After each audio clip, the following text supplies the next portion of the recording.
नमस्कार मित्रांनो, पितृपक्षातील प्रत्येक रात्री पितर या 3 वेळी आपल्या घरी नक्की येतात। मित्रांनो, विचार करा, प्रत्येक रात्रीचा अंधार हा केवळ अंधार नसतो, त्यात अदृश्य जगातील हालचालीही लपलेल्या असतात। जेव्हा पितृपक्ष येतो तेव्हा रात्रीचे हे क्षण अधिक गूढ आणि रहस्यमय बनतात।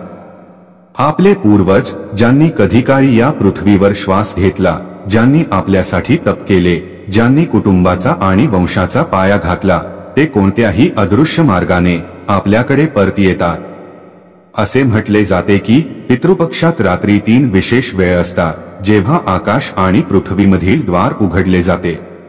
या क्षणी आपले पितर आपल्या वंशजांना पाहण्यासाठी येतात। ते पाहतात की त्यांची मुले त्यांना आठवतात की नाही, त्यांच्यासाठी दिवा लावला जातो की नाही, त्यांच्या नावाने जल, अन्न आणि श्रद्धा अर्पण केली जाते की नाही।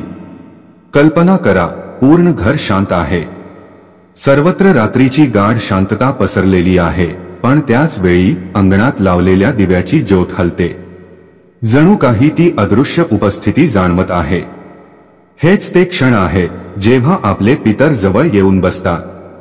ते शब्दांत दिसत नाहीत किंवा डोळ्यांनी दिसत नाहीत, पण त्यांच्या आत्मा आपल्या घरात, आपल्या दारात आणि आपल्या अंगणात येऊन थांबतात। ते त्या 3 वेळी नक्की येतात, कारण शास्त्रांनी स्पष्ट म्हटले आहे की पितृपक्षाशिवाय जीवनाचे चक्र अपूर्ण आहे। म्हणून या रात्रीच्या त्या 3 वेळा जाणून घेणे केवळ माहिती नाही, तर धर्म आहे। कारण जेव्हा आपल्याला समजते की आपले पितर कधी येतात, तेव्हाच आपण त्यांचे योग्य प्रकारे स्मरण करू शकतो, त्यांचा आदर करू शकतो आणि त्यांचा आशीर्वाद मिळवू शकतो। हाच आशीर्वाद आपल्या मुलांचे भविष्य उज्ज्वल करतो आणि हाच आशीर्वाद आपल्या जीवनातील अडचणी दूर करतो। आता पुढे जाऊया आणि सविस्तरपणे जाणून घेऊया की त्या कोणत्या 3 वेळा आहेत जेव्हा प्रत्येक रात्री आपले पितर या पृथ्वीवर आपल्या घरी नक्की येतात।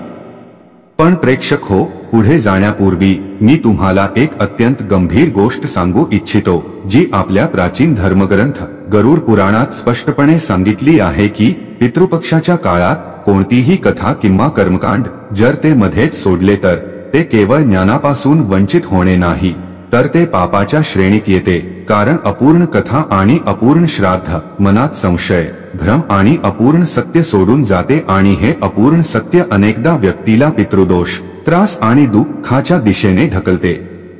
म्हणून मी तुम्हाला नम्र विनंती करतो की ही कथा शेवटपर्यंत नक्की ऐका, कारण ही केवळ एक गोष्ट नाही, तर पितृपक्षाचे सत्य आहे, ज्यात तुम्ही तुमच्याच कर्मांचे प्रतिबिंब पाहू शकाल।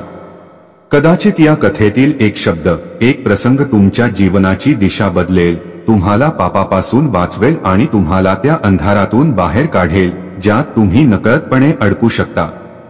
आणि जर तुम्ही खरे सनातनी असाल तर हा तुमचा धर्म आहे की पितृपक्षासारखे पवित्र संदेश केवळ स्वतःपुरते मर्यादित ठेवू नये, तर ते अधिकाधिक लोकांपर्यंत पोहोचवावे।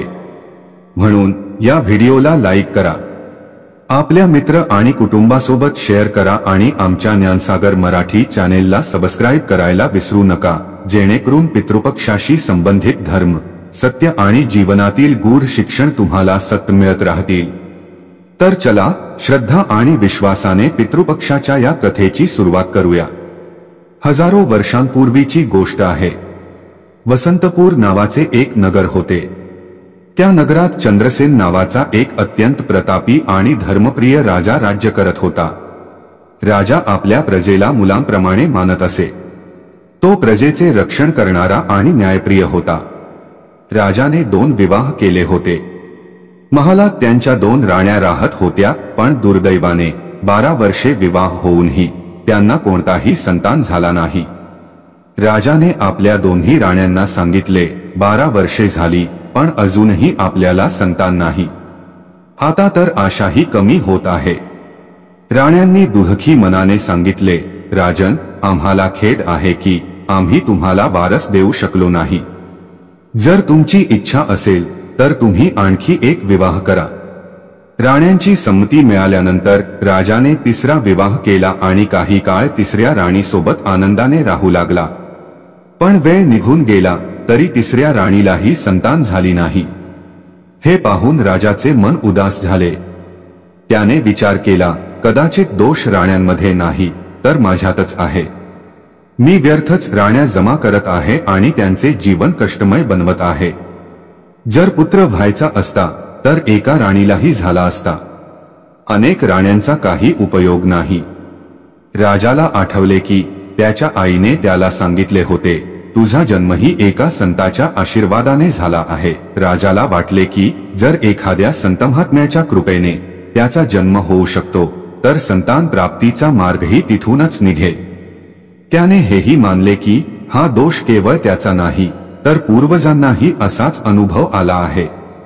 अखेरीस खोलवर विचार केल्यानंतर राजा चंद्रसेन जंगलात निघाला. त्याला माहित होते की त्याच्या राज्यातील घनदाट जंगलात एक सिद्ध महात्मा कठोर तपस्या करत आहे. ते महात्मा विरक्त आणि समाधीत लीन राहत होते.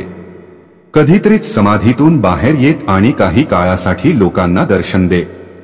त्यानंतर ते पुन्हा लीन होत आणि महिने समाधीत राहत.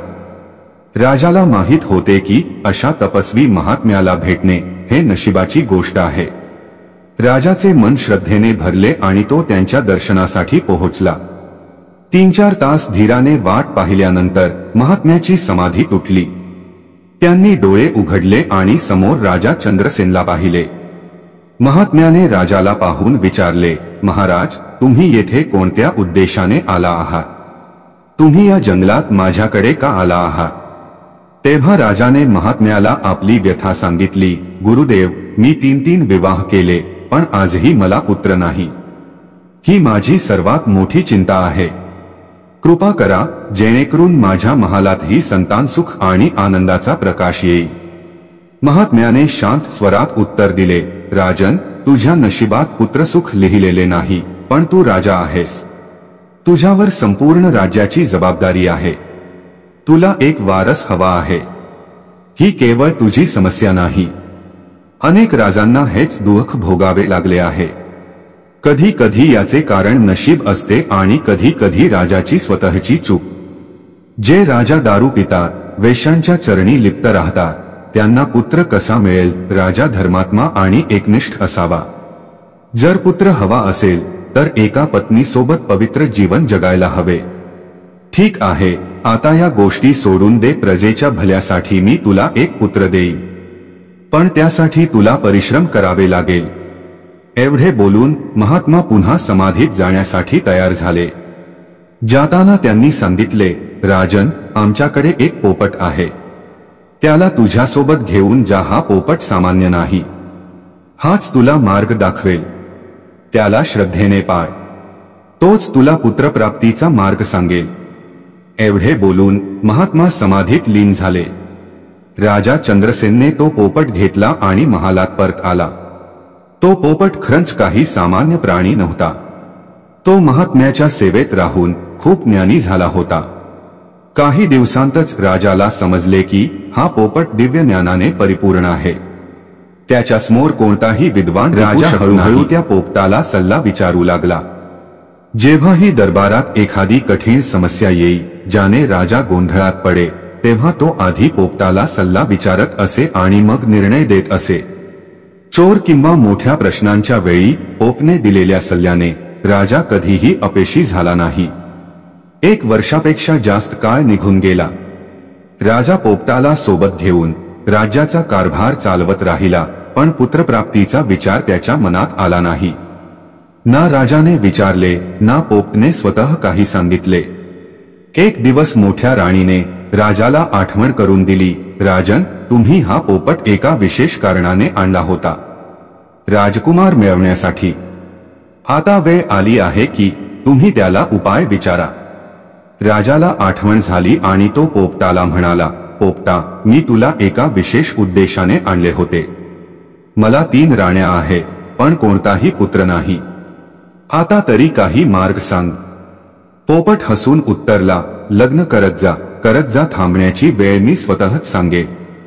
राजा गंभीर होऊन म्हणाला, पोपटा, तू माझ्यासोबत चेष्टा का करत आहेस? आधीच 3 राण्या आहेत. पोपट म्हणाला, राजन, खोटे बोलू नकोस. तुझ्या केवळ 3 राण्याच नाही तर तुझ्या 3 दासियाही राण्या आहेत. जगाला दाखवण्यासाठी त्या दासिया असतील, पण संबंधामुळेच कोणतीही स्त्री पत्नी बनते. लग्नाचे फेरे, जयमाला, उत्सव हे सर्व बाह्य दिखावा आहे. जर संबंध नसेल तर पत्नी ही केवळ नावाची पत्नी असते आणि जर संबंध असेल तर दासी ही पत्नी असते. राजन, तुझे त्यांच्यासोबत संबंध राहिले आहे. तू त्यांना राण्या बनवण्याचे वचनही दिले होतेस. तुझ्या नकारामुळे किंवा हो म्हणण्यामुळे काहीही फरक पडत नाही. तुझ्या एकूण राण्यांची संख्या 6 आहे आणि आता तुला आणखी एक विवाह करावा लागेल. 7व्या राणीच्या गर्भातूनच तुझ्या वंशाचा राजकुमार जन्म घेईल. राजा चंद्रसेन हे ऐकून शांत झाला. त्याला समजले की महात्माचे म्हणणे सत्य आहे. महात्म्याने आधीच सांगितले होते, पोपट तुला मार्गदर्शन करेल. राजा पोपटाला मानले. त्याने आपल्या 3 आवडत्या दासियांनाही राणीचा दर्जा दिला. राजाच्या मनात कोणताही आक्षेप नव्हता, कारण त्याला माहित होते की 6 राण्या असूनही संतानसुख मिळणार नाही. नंतर राजाने 7वे लग्न शेजारच्या एका राजकन्येशी केले. पण ईश्वराची लीला अद्भुत आहे. लग्नाच्या 1 वर्षानंतर आश्चर्यकारकपणे पहिल्या राणीलाच पुत्र झाला. राजा आश्चर्यचकित झाला आणि पोपटाला म्हणाला, हे काय झाले? मी तर 7व्या राणीकडून मुलाची आशा केली होती, पण पुत्र तर पहिल्या राणीला झाला आहे. पोपटने शांतपणे सांगितले, महाराज, मी तुम्हाला कधीही फसवले नाही. मी हेच सांगितले होते की संतान 7व्या राणीकडून होईल. ही गणना देवाची आहे. तो ज्याला पाहिजे त्याला 7वे बनवू शकतो. तुम्हाला कोणत्या राणीने जन्म दिला याने काय फरक पडतो? तुम्हाला संतान हवी होती आणि ती तुम्हाला मिळाली.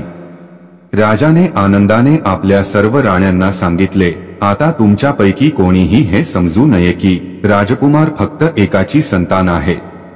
हा राजकुमार सर्वांचा आहे. यात प्रत्येकाचा अंश जोडलेला आहे. तुम्ही सर्व मिळून त्याची माता आहात. सर्व राण्यांनीही त्याला आपला पुत्र मानून त्याचे पालनपोषण केले. तो राजकुमार अत्यंत सुंदर आणि तेजस्वी होता. सर्वांनी समान भावनेने त्याचे संगोपन केले. वेळ निघून गेला आणि राजकुमार मोठा झाला. त्याचे नाव आदित्य ठेवले. जेव्हा आदित्य मोठा झाला तेव्हा राजा चंद्रसेनने त्याच्या लग्नाची चिंता करायला सुरुवात केली. पण शोध घेऊनही योग्य राजकन्या मिळाली नाही.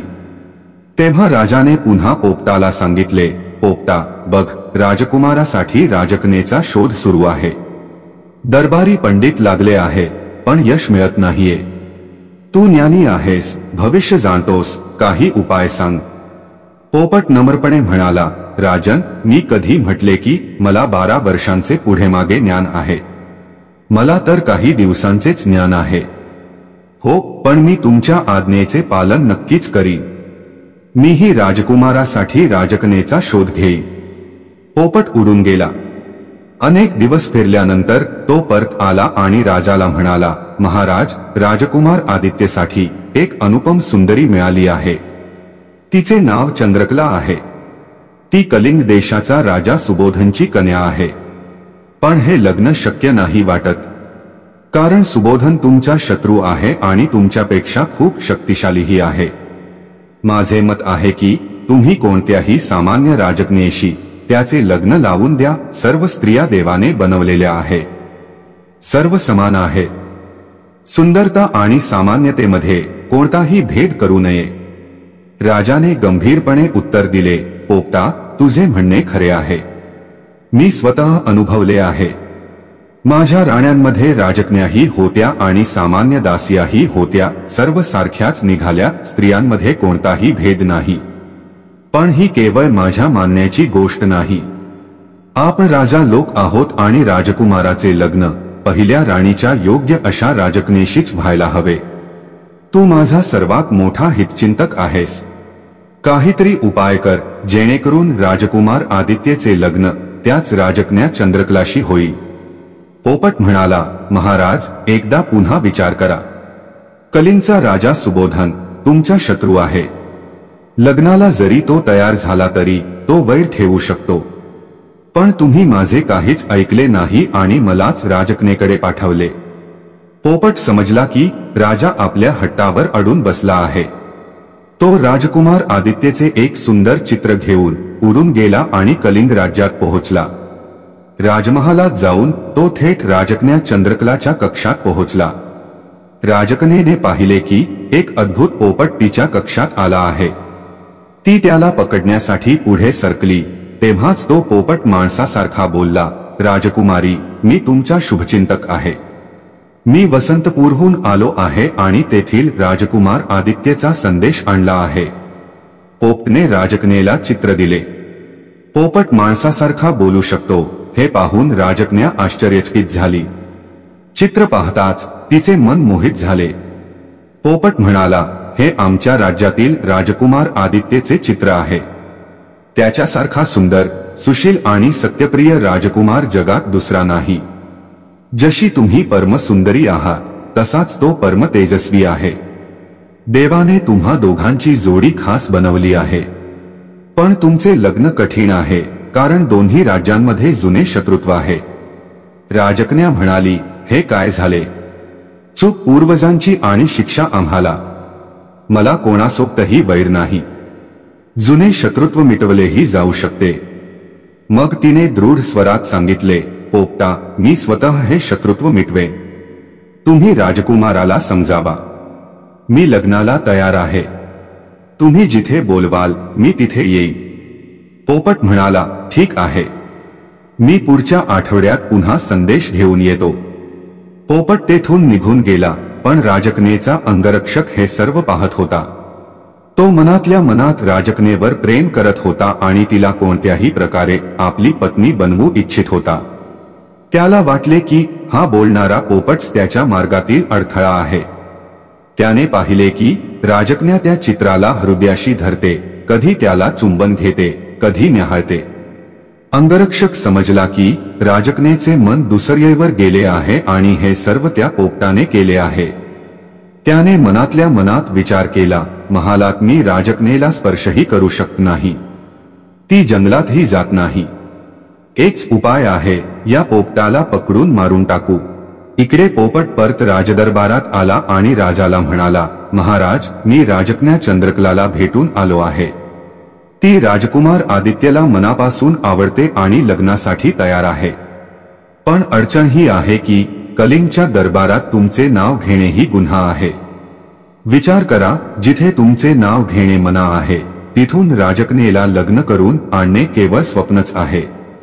राजा म्हणाला, जर राजकन्या स्वतः लग्नासाठी तयार आहे तर यात अडचण काय आहे? पोपटने शांत स्वरात सांगितले, महाराज, राजा सुबोधनच्या परवानगीशिवाय तुम्ही वरात कशी घेऊन जाऊ शकता? आणि वरात घेऊन गेलात तरी तुम्हाला आणि राजकुमाराला तो बंदी बनवणार नाही याची काय हमी? माझे मत आहे की त्या राज्यात जाण्याचा विचार सोडून द्या. राजा चंद्रसेन म्हणाला, पोपटा, आता तूच काहीतरी उपाय सांग. पोपट म्हणाला, महाराज, मी एकदा खूप कष्टाने राजकन्येच्या कक्षात गेलो आणि सुरक्षित परत आलो. पण पुन्हा जाण्यावरही सुरक्षित परत येईल याची काही हमी नाही.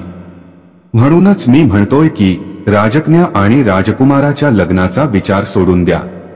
राजा म्हणाला, पोपटा, तू काय बोलत आहेस? जर राजकन्या खरोखरच राजकुमारावर प्रेम करत असेल तर तू काहीतरी उपाय काढ ज्यामुळे ती महालातून बाहेर येऊ शकेल. मग राजकुमार तिला घेऊन येथे येईल. एकदा ती आपल्या महालात पोहोचली की आपण सुबोधनच्या सैन्याशी लढू. पोपट म्हणाला, राजन, तुम्हाला माझे बोलणे समजून घ्यायचेच नाही. तुम्ही फक्त तुमचा स्वार्थ पाहत आहात. कुणाला तरी राजकुमारीकडे जाऊन हे सांगावेच लागेल की तिने राजकुमारला एका निश्चित ठिकाणी भेटावे, तरच हे शक्य आहे. पण यात खूप धोका आहे. राजा दृढ स्वरात म्हणाला, पोपटा, ज्या प्रकारे तू आधी गेला होतास त्याच प्रकारे पुन्हा जा आणि संदेश पोहोचव. सांगून दे की राजकन्येने राजकुमारला निश्चित ठिकाणी भेटावे. पोपट म्हणाला, राजन, मी जाऊ तर शकतो पण परत येऊ शके याची काही हमी नाही. राजकन्येच्या कक्षाची पहारेदारी एवढी कठोर आहे की एक उंदीरही तिथून बाहेर पडू शकत नाही.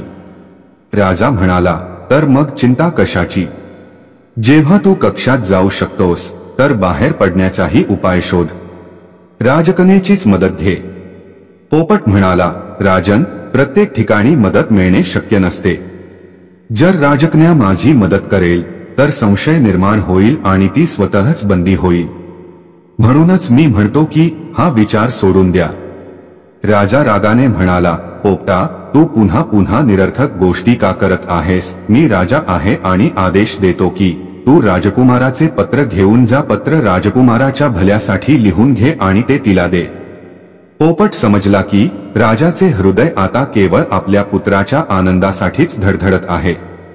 त्याला कोणाचीही सुरक्षा दिसत नाही, ना कोणाचे जीवन मौल्यवान वाटत आहे. आपली वफादारी दाखवण्यासाठी पोपट पुन्हा उडून गेला. तो कलिंग राज्यात पोहोचला आणि राजकन्या चंद्रकलाच्या कक्षात गेला. राजकन्येला राजकुमाराचे पत्र दिले. पत्र वाचून राजकन्या खूप आनंदी झाली, पण थोडी चिंतितही झाली. ती म्हणाली, पोपटा, तू एवढ्या लवकर यायला नको होतास. यावेळी माझ्या कक्षाची पहारेदारी खूप कडक आहे.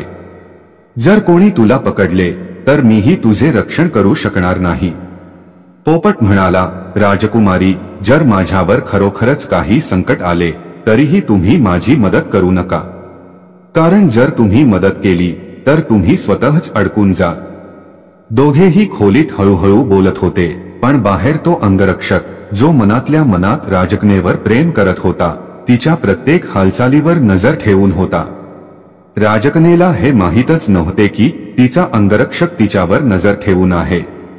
अनेक दिवसांपासून ती आपल्या कक्षातून बाहेर पडली नव्हती, म्हणून तिला अंगरक्षकाची गरजही नव्हती. पण अंगरक्षकाच्या मनात दूषित विचार येत होते. तो फक्त संधीची वाट पाहत होता की कधीतरी राजकन्या जंगलात शिकारीसाठी जाईल आणि तो आपली नीच इच्छा पूर्ण करेल. त्यानंतर त्याला फाशी जरी झाली तरी त्याला त्याची पर्वा नव्हती. तो मूर्ख अंगरक्षक हे समजू शकला नाही की बेडूक कितीही उड्या मारला तरी तो विहिरीतून बाहेर पडू शकत नाही. काही दिवसांतच पोपट पुन्हा राजकन्येकडे आला. जेव्हा अंगरक्षकाने पाहिले की हा पोपट पुन्हा राजकन्येच्या कक्षात आला आहे, तेव्हा त्याने तलवार काढली. इकडे पोपट राजकन्येचा निरोप घेऊन उडणारच होता की खिडकीतून बाहेर पडताना अंगरक्षकाने अचानक वार केला. पोपट राजकन्येच्या डोळ्यासमोर तडफडून मरण पावला. हे दृश्य पाहून राजकन्येचे हृदय क्रोधाने भरले. तिने विचार केला, आताच या क्षणी या दुष्टाचा वध करते. पण तिला पोपटने सांगितलेली गोष्ट आठवली, जर मी संकटात सापडले तर शांत रहा. राजकन्येने आपला क्रोध दाबला, पण तिच्या हृदयात सूडाची आग भडकली. ती समजली की हा अंगरक्षक तिच्यावर वाईट नजर ठेवत आहे. बरे झाले की ती त्याच्यासोबत कधीही बाहेर गेली नाही. राजकन्या इतकी दुःखी झाली की तिने त्या रात्री भोजनही केले नाही. ती बिछाण्यावर झोपायला गेली, पण तिच्या डोळ्यात झोप नव्हती. तिकडे अंगरक्षक आपल्या वासनांवर नियंत्रण ठेवू शकला नाही. तो वारंवार खिडकीतून डोकावून राजकन्येला पाहत होता. त्याला वाटले की राजकन्या जागी आहे आणि कुशी बदलत आहे. त्याने मनातल्या मनात विचार केला, ही एखाद्या पुरुषाची कमतरता अनुभवत आहे. जर मी तिच्याजवळ जाऊन तिच्या बिछाण्यावर झोपलो तर ती माझा विरोध करू शकणार नाही. सकाळी लाजमुळे ती काही बोलू शकणार नाही. हा विचार करून तो हळूच राजकन्येच्या कक्षात शिरला.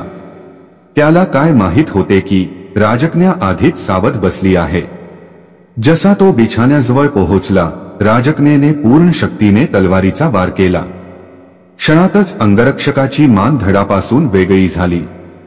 त्याला विश्वासच बसला नाही की राजकन्या उघड्या तलवारीने झोपली असेल. तो तिथेच मरण पावला. राजकन्येने आपला सूड घेतला. नंतर तिने वेळ घालवला नाही. मध्यरात्री राजमहालाच्या गुप्त दारातून ती बाहेर पडली. त्यावेळी बहुतेक सैनिक गाढ झोपेत होते. फक्त तोच अंगरक्षक तिच्या कक्षाजवळ पहारा देत होता, ज्याचा तिने आधीच वध केला होता. म्हणूनच राजकन्येच्या महालातून बाहेर पडण्याची बातमी लगेच कोणालाही समजली नाही. पण 2-3 तासांनंतर जेव्हा तिच्या गैरहजेरीची आणि अंगरक्षकाच्या हत्येची बातमी पसरली, तेव्हा राजापर्यंत गोष्ट पोहोचली. राजा आश्चर्यचकित झाला. त्याने विचार केला, राजकन्येच्या कक्षात तिच्या परवानगीशिवाय कोणीही पोहोचू शकत नाही, आणि जर कोणी पोहोचला असता तर राजकन्येने आवाज केला असता. येथे तर ना प्रतिकाराचे चिन्ह आहे ना काही संघर्ष. हे स्पष्ट आहे की सैनिकाला स्वतः राजकन्येनेच मारले आहे. राजाला हेही आठवले की नुकताच एक बोलणारा पोपट राजकन्येच्या कक्षात आला होता. त्याच्या मारल्यानंतरच हे सर्व झाले. पण त्या पोपटाला मारणे एवढे घातक ठरेल असे राजाने कधीच विचार केला नव्हता. क्रोधित होऊन राजाने लगेच सेनापतीला आदेश दिला, जा, राजकन्येचा शोध घ्या, तिला कोणत्याही परिस्थितीत परत आणायचे आहे. इकडे राजकन्या मध्यरात्रीच महालातून बाहेर पडून त्या ठिकाणी पोहोचली जिथे राजकुमार आदित्य तिची वाट पाहत होता. भेटताच ती म्हणाली, राजकुमार, आपण भेटलो तर खरे, पण खूप नुकसान झाले आहे. तुमचा लाडका पोपट मारला गेला आहे. मीही त्या दुष्ट सैनिकाचा वध केला आहे. आता हे निश्चित आहे की हजारो सैनिक आपला पाठलाग करत असतील. आपल्याला वेळ वाया घालवायचा नाही. लगेच वसंतपूरकडे निघूया. राजकन्येने आणखी एक सल्ला दिला, आपण सरळ मार्गाने जाणार नाही. सरळ मार्ग घेतल्यास कलिंगचे सैनिक आपल्याला पकडू शकतात. आपण अनोळखी आणि कठीण रस्त्यांवरून लपतचपत नगरात परत येऊया. दोघांनी सावधगिरीने प्रवास सुरू केला. त्यांना भीती होती की राजकन्येचा पिता राजा सुबोधन आपले सैन्य त्यांच्या मागे पाठवेल. त्यामुळे ते जंगलातील अरुंद आणि कठीण मार्गातून जात होते. प्रवास कठीण होता. अजून अर्धाच रस्ता पार केला होता की रात्र झाली. पुढे जाणे शक्य नव्हते. तेव्हा त्यांना एक झोपडी दिसली ज्यात दिवा जळत होता. राजकुमार म्हणाला, बघ, जंगलात कोणीतरी राहतो. कदाचित आपल्याला आज रात्री आश्रय मिळू शकेल. दोघेही झोपडीजवळ पोहोचले. तिथे एक खूप सुंदर तरुणी आणि तिची वृद्ध आई राहत होत्या. राजकन्येला पाहून तिच्या मनात शंका आली. ती म्हणाली, मला इथे काहीतरी बरोबर वाटत नाहीये. आपण दुसरी जागा शोधली तर बरे होईल. पण राजकुमार म्हणाला, आता आपल्याला दुसरी जागा मिळणार नाही. रात्र इथेच काढावी लागेल. चल, यांच्याकडून आश्रय मागूया. दोघेही वृद्ध स्त्रीजवळ गेले आणि रात्रभर थांबण्याची विनंती केली. वृद्ध स्त्री काही बोलणार त्याआधीच तरुणी म्हणाली, हो हो, तुम्हाला नक्कीच थांबायला जागा मिळेल. कोणी पाहुणा आपल्याकडे यावा आणि आपण त्याला आश्रय देऊ नये असे कधीच होणार नाही. आम्ही तुमच्या खाण्यापिण्याची आणि झोपण्याची व्यवस्था करतो. पण या दोन्ही माताकन्या सामान्य नव्हत्या. त्या जादूगारणी होत्या. तरुणी व्यभिचारी स्वभावाची होती. ज्याला ती पाहत असे त्याला मिळवण्याची लालसा तिला होत असे. यावेळी तिची नजर राजकुमारावर पडली. थकलेल्या राजकुमार आणि राजकन्येला एक खोली दिली गेली जिथे एक पलंग ठेवला होता. दोघेही इतके थकून गेले होते की झोपताच ते गाढ झोपी गेले. इकडे तरुणीने आपल्या आईला सांगितले, आई, हा राजकुमार मला खूप आवडला आहे. आज मला त्याला माझ्यासोबत ठेवायचे आहे. जी वृद्ध स्त्री स्वतः अधर्मात बुडाली होती ती लगेच तयार झाली. तरुणीने कपटाने आधी राजकुमारला ससा बनवले आणि त्याला आपल्या खोलीत घेऊन गेली. मग तिने त्याला पुन्हा माणसाचे रूप दिले. राजकुमार घाबरून म्हणाला, तू हे काय करत आहेस? मी आधीच विवाहित आहे. दुसऱ्या स्त्रीसोबत राहणे हे माझ्यासाठी पाप आहे. तरुणीने रागाने सांगितले, जेवढे सांगितले आहे तेवढेच कर. जास्त विरोध केलास तर पोपट बनवून पाळण्यात टाकी. राजकन्येसाठी तू तडफडत राहशील. जर आज माझे ऐकले तर उद्या मी तुला मोकळे करीन. बिचाऱ्या राजकुमाराजवळ आता कोणताही उपाय नव्हता. त्याला तिचे म्हणणे ऐकावे लागले. पण ती पापीण तरुणी आपल्या वचनावर टिकली नाही. रात्र संपताच तिने राजकुमारला पुन्हा ससा बनवले. राजकुमार गयाव्या करून पुन्हा पुन्हा म्हणत राहिला, तू तर म्हटले होतेस की मला मोकळे करशील, पण तू वचन तोडले. जादूगरणी मुलगी हसून म्हणाली, आता तू आयुष्यभर कधीही मोकळा होऊ शकणार नाहीस. इकडे सकाळी राजकुमारी उठली. तिने पाहिले की तिच्याजवळ राजकुमार नाही. तिने लगेच त्या दोघींना विचारले, राजकुमार कुठे गेले? ते माझ्या सोबतच होते. दोघींनी कपटाने उत्तर दिले, अरे तू तर त्यांना स्वतःच जवळ घेऊन झोपली होतीस. आता तुलाच विचारायला पाहिजे की राजकुमार कुठे गेले. आणि आणखी एक गोष्ट, आता आम्ही तुम्हाला आश्रय देणार नाही. जेवढ्या लवकर शक्य आहे तेवढ्या लवकर इथून निघून जा. राजकन्येने दृढ स्वरात सांगितले, जोपर्यंत राजकुमार परत येत नाही मी इथून जाणार नाही.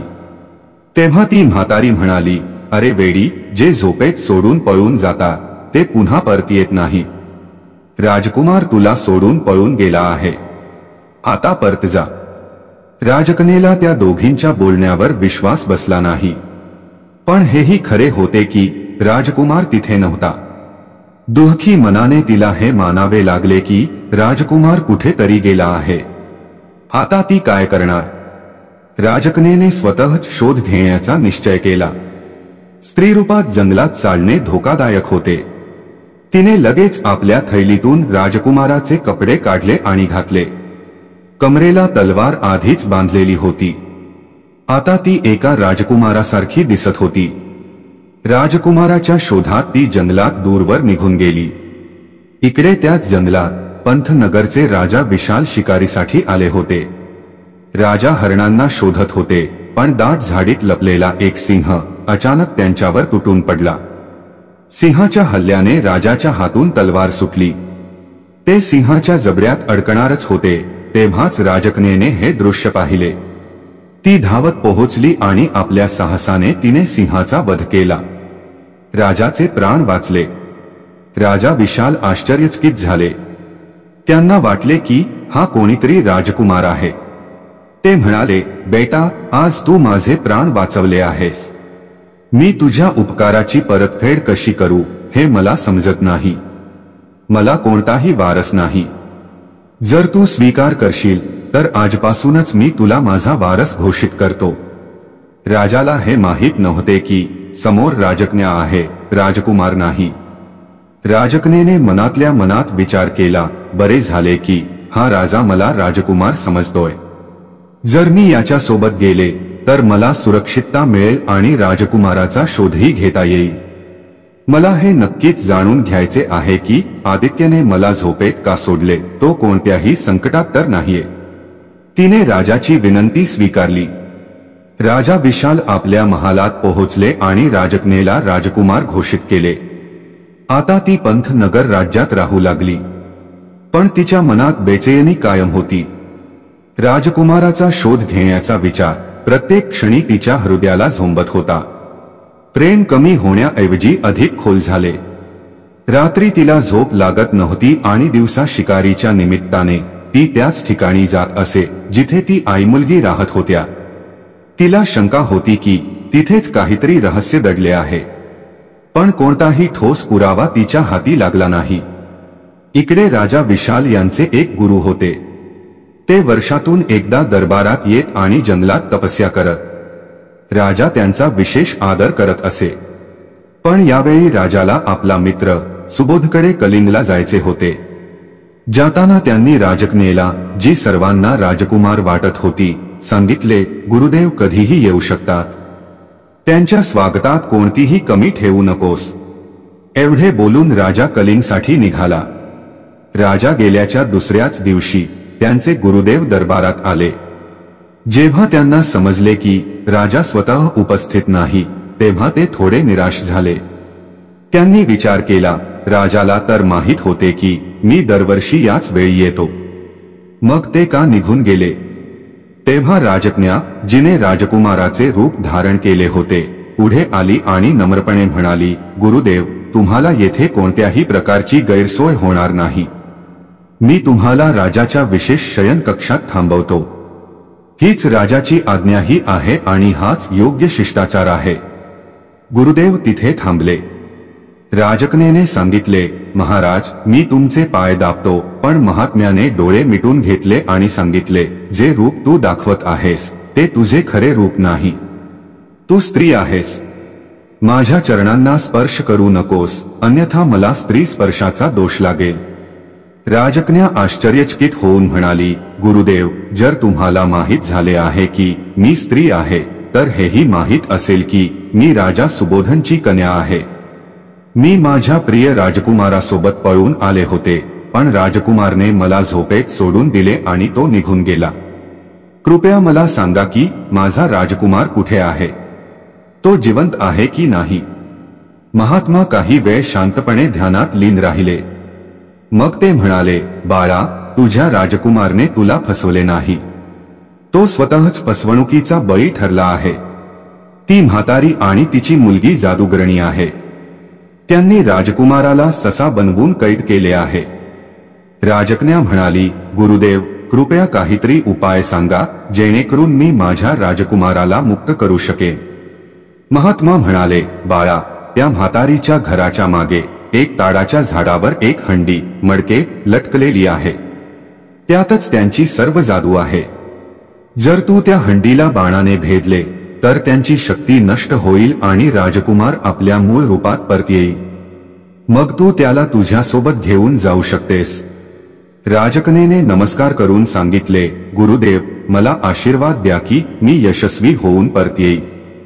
महात्म्याने आशीर्वाद दिला, बाळा, तुझे मन निर्मळ आहे. तुझ्या हृदयात कोणताही कपट नाही. तू नक्कीच यशस्वी होशील. आणि जिथपर्यंत तुझा आणि राजकुमाराचा संबंध आहे तो स्वतः विधात्याने लिहिला आहे. कोणीही त्याला मिटवू शकत नाही. राजकन्येने वेळ घालवता जंगलात जाण्यासाठी निघाली. ती म्हातारीच्या घराजवळ पोहोचली. तिला माहीत होते की मध्यरात्री ती जादूगरणी तरुणी राजकुमारला ससा बनवून माणसात रूपांतर करून आपल्यासोबत जबरदस्तीने ठेवते. तोच वेळ तिच्यासाठी योग्य संधी होती. ती घराच्या मागे लपून वाट पाहू लागली. मध्यरात्री तिने स्पष्टपणे ऐकले, राजकुमार जादूगरणीला म्हणत होता, मी आता तुझे ऐकू शकत नाही. तू धोकेबाज आणि नीच स्त्री आहेस. ती तरुणी म्हणाली, तू काहीही बोललास तरी आता तू मोकळा होऊ शकत नाहीस. जर जास्त नखरे दाखवले तर मी तुझ्या प्रिय राजकन्येला उंदीर बनवून टाकीन. हे ऐकून राजकन्येचे कान उभे राहिले. तिने लगेच आपले धनुष्य उचलले आणि हंडीला बाणाने भेदले. हंडी तुटताच त्या दोन्ही माता मुली शक्तिहीन झाल्या. घाबरून ती मुलगी ओरडली, आई, आपल्यासोबत धोका झाला आहे. आपली शक्ती संपली आहे. राजकन्येने कठोर स्वरात सांगितले, धोका केवळ तुम्हीच देऊ शकता. आता तुमचा वेळ संपला आहे.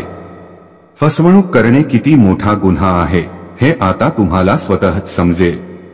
एवढे बोलून तिने राजकुमाराकडे पाहिले आणि सांगितले, आता उशीर करू नका. या दुष्ट स्त्रियांना शिक्षा करा. राजकुमार आता आपल्या मूळ रूपात परत आला होता.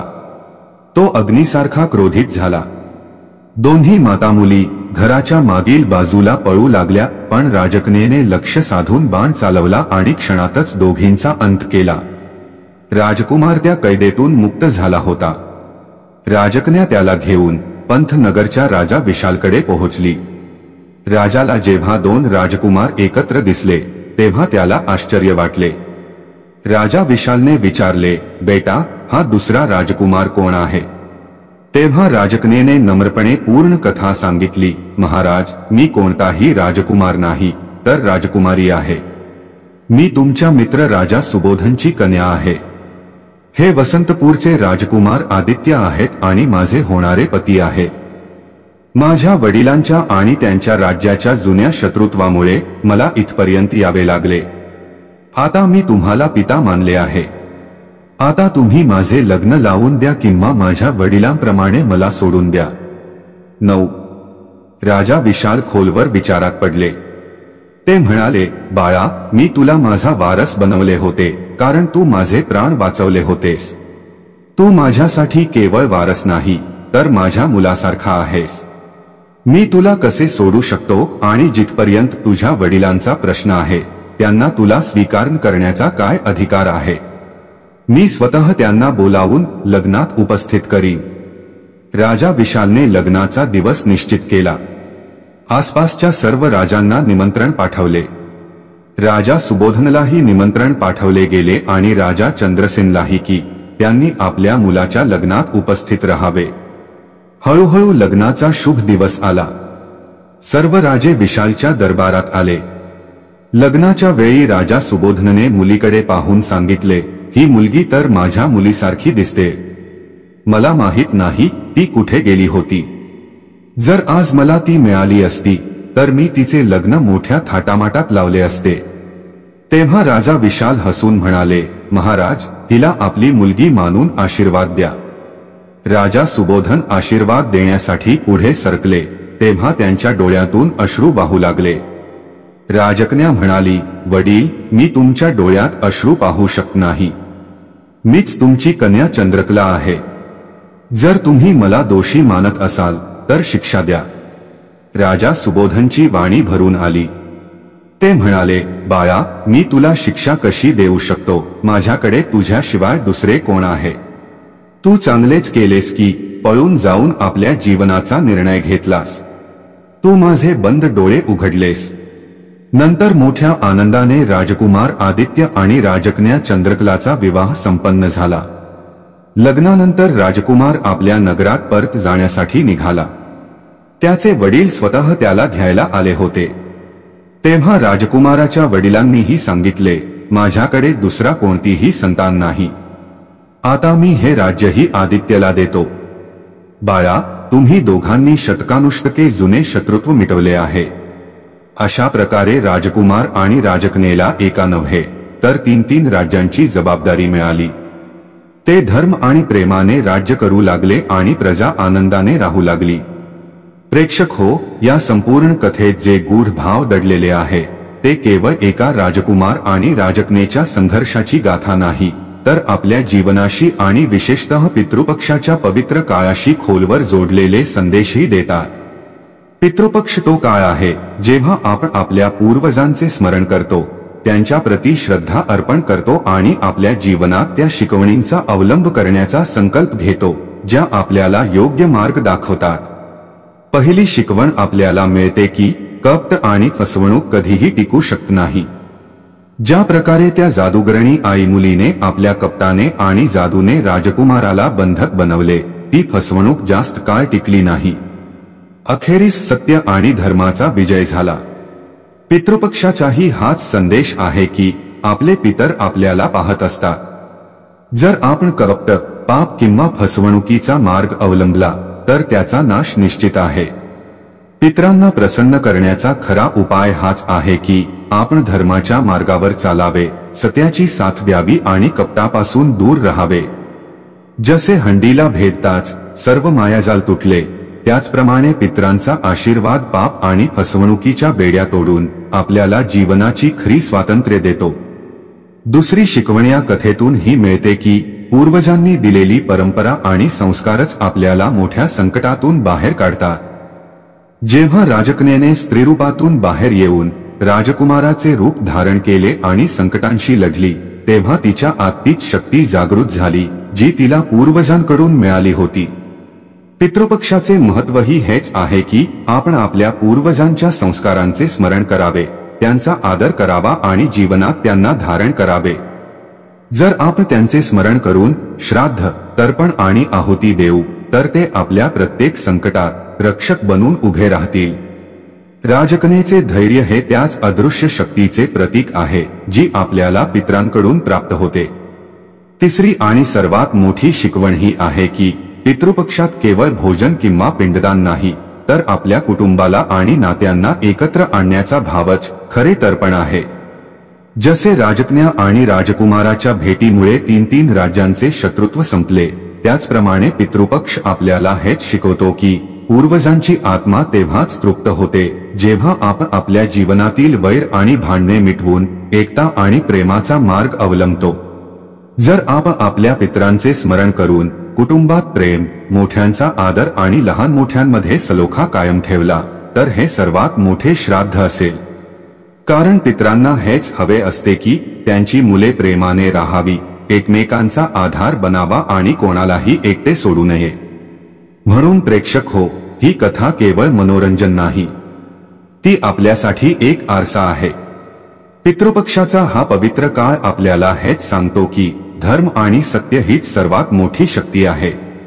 पूर्वजांचे संस्कार हीच सर्वात मोठी धरोहर आहे आणि नात्यांची एकता हेच सर्वात मोठे तर्पण आहे।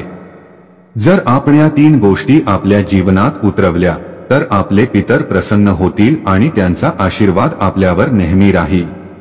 प्रेक्षक हो, कथेचा खरा रस अजूनही पुढे दडलेला आहे।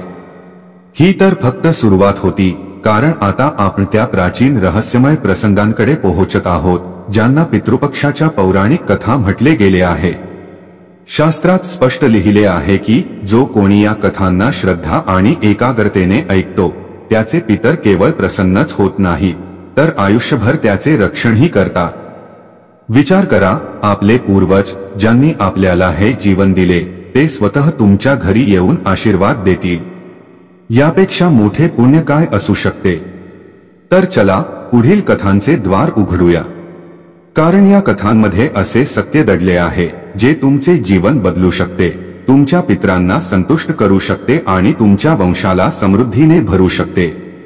प्रेक्षक हो, पितृपक्षाच्या पहिल्या कथेचा संबंध एका खूपच अद्भुत आणि प्रेरणादायी प्रसंगाशी आहे, जी आपल्याला हे समजावते की पूर्वजांचे स्मरण आणि त्यांचे तर्पण का आवश्यक आहे।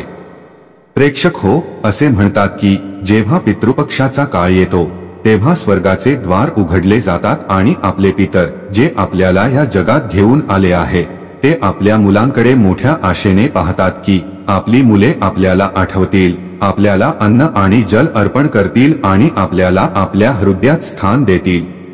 पण जो या काळात आपल्या पितरांचे स्मरण करत नाही त्याला पितृदोषाचा सामना करावा लागतो। महाभारत आणि पुराणांमध्ये एक अद्भुत कथा आहे। ही कथा महान दानी कर्णाची आहे। कर्णला तुम्ही सर्वजण ओळखता। तो महाभारतातील एक वीर योद्धा होता, दानवीर म्हणून ओळखला जात असे। आयुष्यभर त्याने कधीही कोणाला रिकाम्या हाताने परत पाठवले नाही। ज्यानेही त्याच्याकडे काही मागितले त्याला त्याने ते दिले, मग ते त्याचे कवचकुंडले असो किंवा त्याचे जीवन। पण प्रेक्षक हो, हाच कर्ण जेव्हा महाभारताच्या युद्धानंतर स्वर्गलोकात पोहोचला तेव्हा तिथे एक अद्भुत घटना घडली। स्वर्गात कर्णाला जे भोजन मिळाले ते सोने आणि रत्नांचे होते। ताटात अन्नाच्या जागी सोने, चांदी आणि हिरेच वाहरात वाढले होते। कर्ण आश्चर्यचकित झाला। त्याने देवतांना विचारले, हे कसले भोजन आहे? माणसाला तर अन्न हवे, जल हवे, पण मला सोने आणि चांदी दिले जात आहे। तेव्हा देवतांनी उत्तर दिले, हे कर्णा, आयुष्यभर तू दान तर खूप केलेस, कधीही कोणाला रिकाम्या हाताने परत पाठवले नाहीस, पण तू आपल्या पितरांना अन्न आणि जल अर्पण केले नाहीस।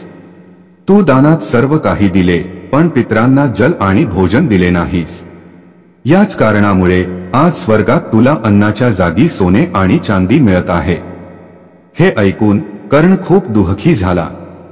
त्याने विनंती केली, हे देवा, मला एकदा पृथ्वीवर जाण्याची संधी द्या, मला माझ्या पितरांसाठी अन्न आणि जल अर्पण करायचे आहे, मला त्यांच्या आत्म्याला शांती द्यायची आहे। त्याची प्रार्थना ऐकून देवतांनी कर्णाला 15 दिवसांसाठी पृथ्वीवर परत जाण्याची परवानगी दिली। हेच ते 15 दिवस होते ज्यांना आज आपण पितृपक्ष किंवा श्राद्ध पक्ष म्हणून ओळखतो। कर्णाने पृथ्वीवर येऊन श्राद्ध केले, पिंडदान केले, अन्न आणि जल अर्पण केले। त्याने आपल्या पितरांना प्रसन्न केले आणि तेव्हाच त्याच्या आत्म्याला शांती मिळाली। हेच कारण आहे की पितृपक्षाची सुरुवात कर्णाच्या या कथेपासून मानली जाते। ही कथा आपल्याला शिकवते की माणूस कितीही दानी असला तरी जर त्याने आपल्या पूर्वजांचे स्मरण केले नाही, त्यांच्यासाठी तर्पण केले नाही, तर त्याचे दान अपूर्णच राहील। प्रेक्षक हो, कल्पना करा, एखादा मुलगा जर आयुष्यभर सर्वांना देतो पण आपल्या आईवडिलांना, आपल्या आजोबा पणजोबांना विसरून जातो तर त्याचे पुण्यही अपूर्णच राहते। म्हणूनच शास्त्रांमध्ये सांगितले आहे की पितृपक्षाच्या दिवसांमध्ये आपल्या पितरांसाठी अन्न, जल आणि तर्पण करायला हवे। श्राद्धाशिवाय जीवन अपूर्ण आहे, कारण पितरांच्या आत्म्याला शांती मिळाल्याशिवाय वंशजांचे जीवनही बाधित होते। जेव्हा कर्णासारखा महान दानीही आपल्या पितरांच्या श्राद्धापासून वंचित राहिल्यामुळे सोने आणि चांदी खाण्यासाठी मजबूर झाला, तर विचार करा की आपण सामान्य माणसांनी जर पितरांकडे लक्ष दिले नाही तर आपल्याला किती अडचणींचा सामना करावा लागू शकतो। हेच कारण आहे की ऋषीमुनींनी पितृपक्षाच्या 16 दिवसांना विशेष महत्त्व दिले आहे। या दिवसांमध्ये केलेले श्राद्ध थेट पितरांपर्यंत पोहोचते आणि त्यांच्या आशीर्वादाने घरात सुख, समृद्धी आणि शांती येते। ही कथा केवळ एक घटना नाही, तर एक खोलवर शिकवण आहे की दान केवळ समाजासाठी नाही, तर सर्वात आधी दान आपल्या पितरांसाठी असते, कारण त्यांच्यामुळेच आपले अस्तित्व आहे। जर आपण त्यांना विसरलो तर आपण सर्व काही गमावले। प्रेक्षक हो, कर्णाची ही कथा ऐकून हृदयात एक भावना जागृत होते की आपण आपल्या पितरांप्रती कृतज्ञ असायला हवे। जेव्हा जेव्हा पितृपक्ष येईल तेव्हा आपण पूर्ण मनाने यांचे स्मरण करायला हवे। दिवा लावून, अन्न आणि जल अर्पण करून, दान करून आपण त्यांच्या आत्म्याला तृप्त करायला हवे, तरच आपल्या जीवनात खरी समृद्धी येईल। प्रेक्षक हो, दुसरी कथा पितृपक्षात राजा हरिश्चंद्राशी संबंधित मानली जाते। ही कथा इतकी खोल आहे की ऐकताच हृदय हादरते आणि आत्माही सुन्न होते। राजा हरिश्चंद्राचे नाव तुम्ही नक्कीच ऐकले असेल। ते सत्य आणि धर्माचे प्रतीक होते। त्यांची ओळख हीच होती की ते आपल्या वचनापासून कधीही मागे हटले नाही। परिस्थिती कशीही असो, कुटुंब तुटो, राज्य जावो, त्यांना भीक मागावी लागो किंवा दास बनावे लागो, त्यांनी धर्म आणि वचन कधीही सोडले नाही। कथा सांगते की एकदा विश्वामित्रांनी राजा हरिश्चंद्राची परीक्षा घ्यायची ठरवली। त्यांनी एका मोठ्या यज्ञासाठी राजाकडून दक्षिणा मागितली।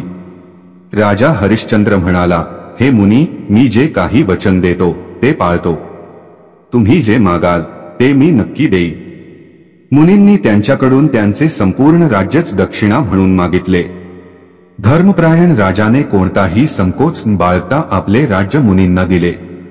राजा आणि त्यांची पत्नी तारामती तसेच त्यांचा मुलगा रोहिताश्व या तिघांनाही राज्य सोडून जावे लागले। ते अयोध्येतून निघून काशीला पोहोचले, पण मुनींनी सांगितले की अजून दक्षिणा पूर्ण झाली नाही, तुम्हाला सोने द्यावे लागेल।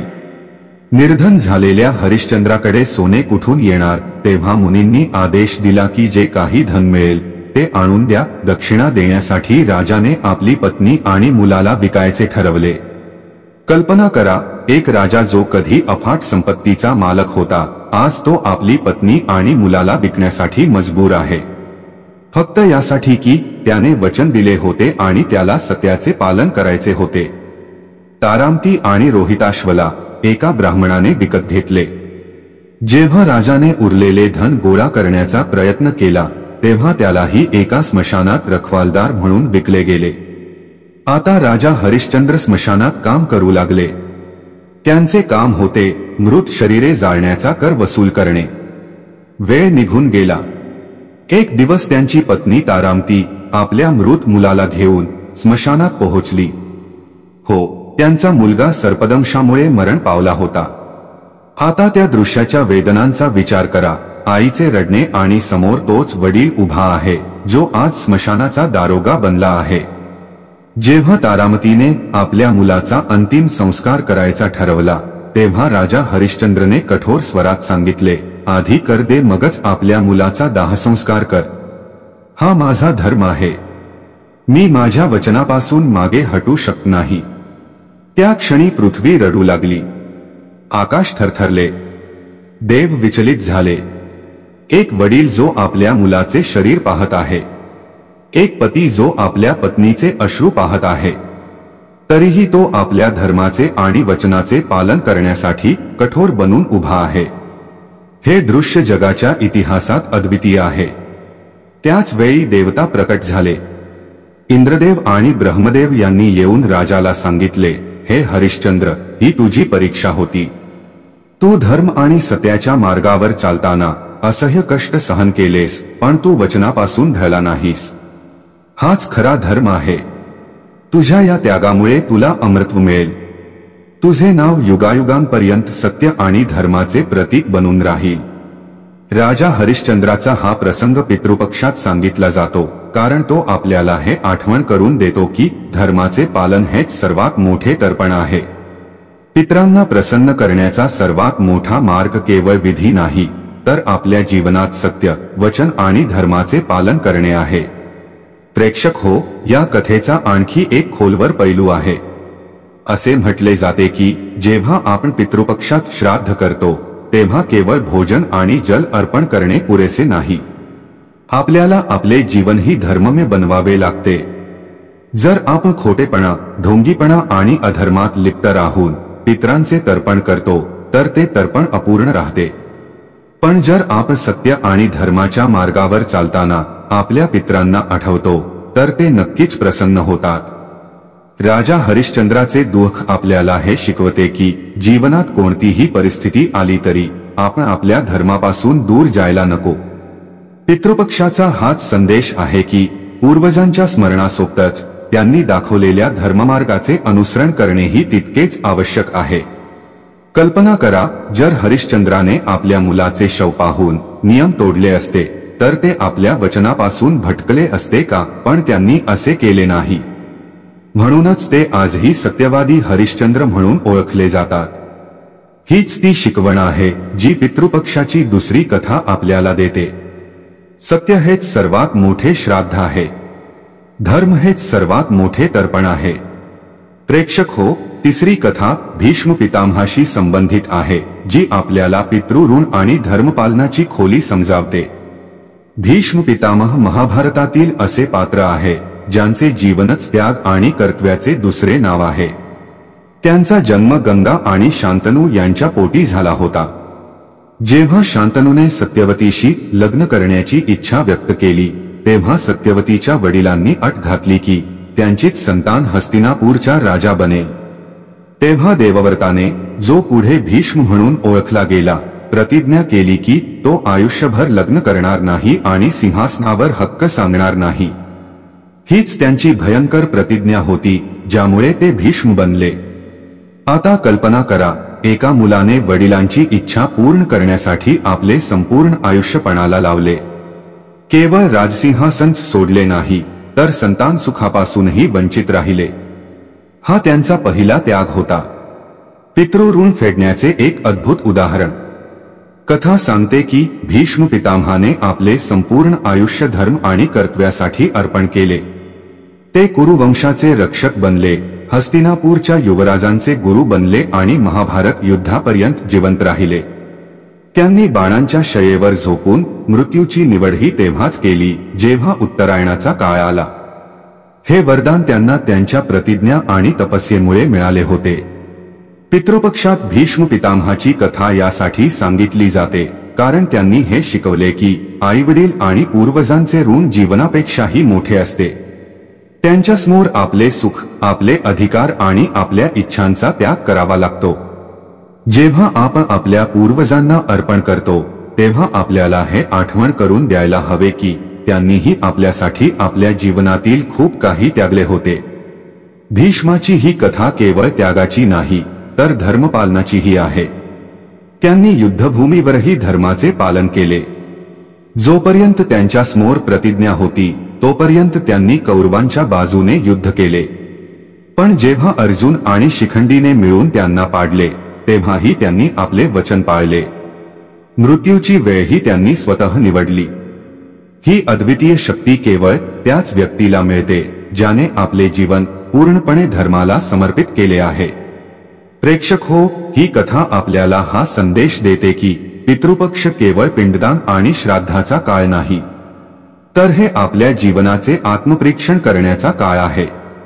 भीष्म पितामहाप्रमाणे आपल्यालाही हे विचार करायला हवे की आपण आपल्या पितरांचे ऋण कसे फेडू शकतो. ते ऋण केवळ अन्नजलाने पूर्ण होत नाही तर आपल्या जीवनाची दिशा, आपले कर्म आणि आपल्या सत्याने पूर्ण होते. कल्पना करा, जर भीष्म पितामह आपल्या प्रतिज्ञेपासून विचलित झाले असते तर त्यांचे नाव आजही एवढे पूजनीय राहिले असते का? त्यांना मृत्यूवर अधिकार मिळाला असता का? नाही. त्यांनी आपल्या जीवनाला वचन, त्याग आणि धर्माचे उदाहरण बनवले. हेच कारण आहे की पितृपक्षात त्यांचे स्मरण करणे विशेष फलदायी मानले जाते. कथा हेही सांगते की जेव्हा भीष्म बाणांच्या शयेवर पडले होते तेव्हा त्यांनी युधिष्ठिराला धर्मशास्त्राचा उपदेश दिला. हा उपदेश आजही शांती पर्व आणि अनुशासन पर्वमध्ये सुरक्षित आहे। पितृपक्षात हे स्मरण करणे की आपले पूर्वज आपल्याला धर्माचा मार्ग दाखवतात हे स्वतःच एक प्रकारचे तर्पण आहे। म्हणून पितृपक्षाची तिसरी कथा आपल्याला हे समजावते की पितृऋण फेडण्याचा अर्थ केवळ विधी करणे नाही, तर आपल्या जीवनाला त्यांच्या दाखवलेल्या मार्गावर चालवणे आहे। भीष्म पितामहाचा त्याग आपल्याला हे आठवण करून देतो की पूर्वजांचा सन्मान तेव्हाच आहे जेव्हा आपण सत्य, वचन आणि धर्माच्या मार्गावर चालू। प्रेक्षक हो, ही कथा अजून इथेच संपत नाही। आता आपण हेही जाणून घेणार आहोत की पितृपक्षातील प्रत्येक रात्री पितर या 3 वेळी आपल्या घरी नक्की येतात। प्रेक्षक हो, जेव्हा पितृपक्षाचा काळ येतो तेव्हा संपूर्ण वातावरण दिव्य आणि अद्भुत वाटू लागते। असे वाटते जणू आपले पूर्वज, आपले आजोबा पणजोबा, मातापिता स्वर्गातून उतरून आपल्या अंगणात बसले आहेत। धर्मग्रंथांमध्ये सांगितले आहे की पितृपक्षातील प्रत्येक रात्री काही विशेष क्षण असे असतात जेव्हा आपले पितर स्वतः आपल्या घरी येतात। ते केवळ आपण केलेल्या तर्पण, पिंडदान आणि श्राद्धामुळेच प्रसन्न होत नाही, तर ते हेही पाहतात की त्यांचे वंशज आज कसे जीवन जगत आहेत, धर्माचे पालन करत आहेत की नाही, आणि ते आपल्या कुळाला आणि परंपरांना आठवतात की नाही। असे म्हटले जाते की रात्रीचे हे 3 क्षण अत्यंत महत्त्वाचे आहेत। पहिला क्षण त्या क्षणाशी जोडलेला आहे जेव्हा रात्र उतरू लागते आणि दिवे लावले जातात। त्यावेळी पितर आपल्या घराच्या अंगणात, दारात आणि तुळशीजवळ येऊन उभे राहतात। ते पाहतात की घरात कोण कोण त्यांचे स्मरण करते आणि कोणत्या भावनेने दिवा लावून त्यांना नमस्कार करते। म्हणून या वेळी दिवा नक्की लावायला हवा, कारण हा प्रकाश पितरांसाठी आवाहनाचा संकेत बनतो। दुसरा क्षण रात्रीच्या मध्यभागाचा आहे जेव्हा सर्वत्र गाढ शांतता पसरते। लोक झोपी जातात, जग शांततेत बुडून जाते आणि याच क्षणी पितर आपल्या वंशजांच्या स्वयंपाकघरात आणि पूजास्थानात येतात। ते पाहतात की कुटुंबाचे आहार कसे आहे, वंशज सात्विक आहार घेत आहेत की पितरांच्या व्रताकडे दुर्लक्ष करत आहेत। हाच तो काळ आहे जेव्हा पितर अदृश्यपणे आशीर्वाद देतात की कुटुंबाच्या स्वयंपाकघरात कधीही अन्नाची कमतरता नसो। पण जर या वेळी दुर्लक्ष केले गेले असेल, अशुद्ध आहार ठेवला गेला असेल, तर पितर नाराजही होतात। तिसरा आणि सर्वात गूढ क्षण पहाटेच्या अगदी आधीचा असतो। याला ब्रह्ममुहूर्त असेही म्हणतात। यावेळी पितर आपल्या घराच्या दारात उभे राहून हा आशीर्वाद देतात की येणारा दिवस शुभ असो। ते पाहतात की कोण लवकर उठून त्यांचे स्मरण करते, कोण सकाळी पूजा करते आणि कोण आपल्या पितरांना अंजली अर्पण करते। जर या वेळी वंशज श्रद्धेने त्यांचे नाव घेतले, जल अर्पण केले किंवा पवित्रतेने त्यांचे ध्यान केले, तर पितर अत्यंत प्रसन्न होऊन संपूर्ण कुटुंबाला सुख, समृद्धी आणि आरोग्याचे वरदान देतात। धर्मशास्त्रांमध्ये सांगितले आहे की या 3 वेळी पितरांचे आगमन निश्चित असते। ते सांगता येतात, बोलता निघून जातात, पण त्यांच्या गेल्यानंतर घरात एक वेगळीच शांतता आणि ऊर्जा अनुभवली जाते। हेच कारण आहे की पितृपक्षाच्या या दिवसांमध्ये दीपदान, जलदान, तर्पण आणि सात्विकतेची विशेष काळजी घ्यायला हवी। कारण जेव्हा पितर प्रसन्न होतात तेव्हा त्यांचा आशीर्वाद येणाऱ्या पिढ्यांनाही सुरक्षित करतो। प्रेक्षक हो, हे जाणून घेणे खूप आवश्यक आहे की पितर केवळ भोजन किंवा जलासाठी येत नाहीत। ते आपल्या वंशजांचे वर्तन, त्यांचे संस्कार आणि त्यांची भक्ती पाहण्यासाठी येतात। जर घरात धर्माचा सन्मान असेल, आईवडिलांचा आदर असेल आणि सात्विकतेचे पालन होत असेल, तर पितर मनापासून आनंदी होऊन जातात। पण जर त्यांना दुर्लक्ष दिसले तर ते नाराज होऊन असा दोष देतात, ज्याला पितृदोष म्हणतात, आणि हा दोष अनेक पिढ्यांपर्यंत त्रास देतो। म्हणूनच पितृपक्षातील प्रत्येक रात्री या 3 वेळी दिवा लावून, जल अर्पण करून आणि मनातल्या मनात आपल्या पितरांचे स्मरण करून आपण आपल्या पूर्वजांचे स्वागत करायला हवे। असे केल्याने ते केवळ प्रसन्नच होत नाही, तर आपल्या जीवनातील दुःख आणि दारिद्र्यही दूर करतात। हाच आपल्या सनातन धर्माचा आदेश आहे आणि हेच आपल्या पूर्वजांप्रती खरे कर्तव्य आहे। प्रेक्षक हो, म्हणून पितृपक्षातील प्रत्येक रात्रीचे हे 3 क्षण केवळ सामान्य क्षण नाही, तर आपल्या पूर्वजांच्या घरी येण्याचे पवित्र क्षण आहे. जर आपण या क्षणांना श्रद्धेने पाळले, दिवा लावला, जल अर्पण केले आणि आपल्या पितरांचे मनापासून स्मरण केले, तर ते आपल्याला आशीर्वाद देऊन परत जातात. त्यांचा आशीर्वाद आपले जीवन सुख, समृद्धी आणि शांततेने भरतो. तुम्हीही या पवित्र दिवसांमध्ये आपल्या पितरांचे स्मरण करा, त्यांचा आशीर्वाद घ्या आणि आपले जीवन धर्म आणि पुण्याने उजवा. धन्यवाद. राम कृष्ण हरी.